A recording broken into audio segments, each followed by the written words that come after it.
In July of 2019, the U.S. Navy filmed and photographed a spherical-shaped UFO and transmedium vehicle in the Combat Information Center of the USS Omaha.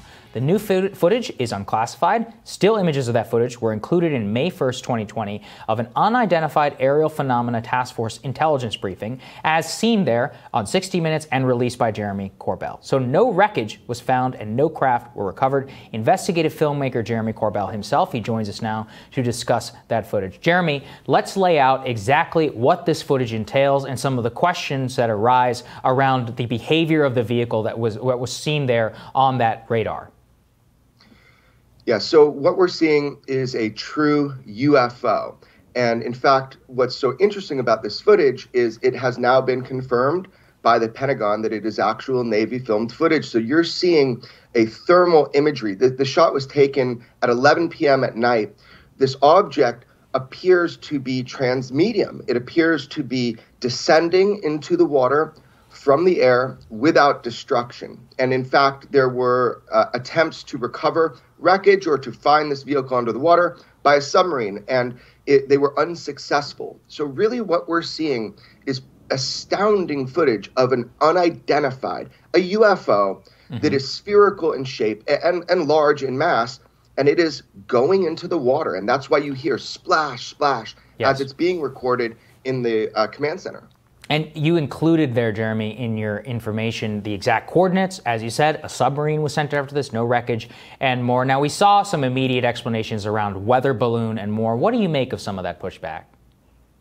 You know, actually, I haven't been reading social media. I think that when people look at something with very limited understanding, they can easily jump to these kind of ridiculous conclusions. And it's very myopic and it's incomplete. I think people will find very soon that there are multiple sensor systems picking up to 14 objects at one time, swarming this Navy ship. So if people are talking in that way, they're just talking out of school. Right. And so, Jeremy, let's explain for context there, and we can actually see the vehicle in terms of what you released. Why does the transmedium element matter here in terms of discussions around propulsion systems and more? Yeah, this is so important. If what we are witnessing is a true transmedium vehicle, a vehicle that can penetrate that barrier between air and sea or air and space without destruction, then we're looking at a propulsion system that is so far advanced, it's beyond next generation technology.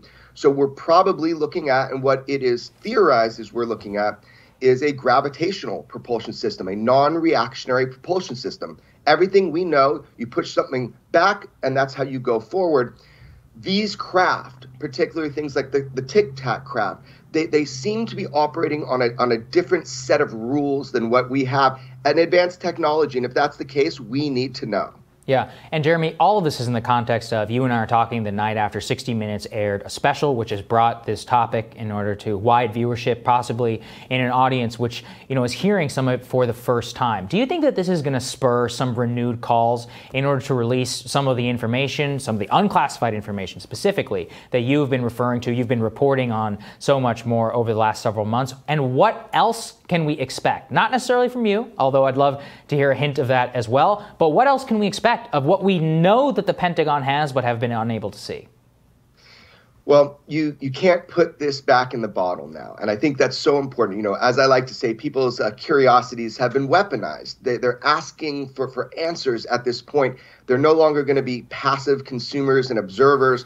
They're demanding answers. And that's what we're seeing with the Senate Intelligence Committee, asking our intelligence agencies to provide the American public and global public the truth about UFOs. And if that truth is we don't know where they're from, we don't know who operate them, and we don't know their intent, then we have a duty to find that out. So what can we expect? Well, as you can see, there's been a sea change. From me, I'm going to help push that ball forward. Absolutely. There's more footage.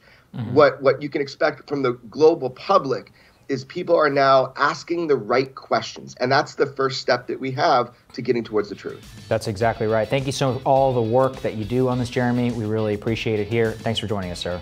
Thank you. More Rising for you right after this.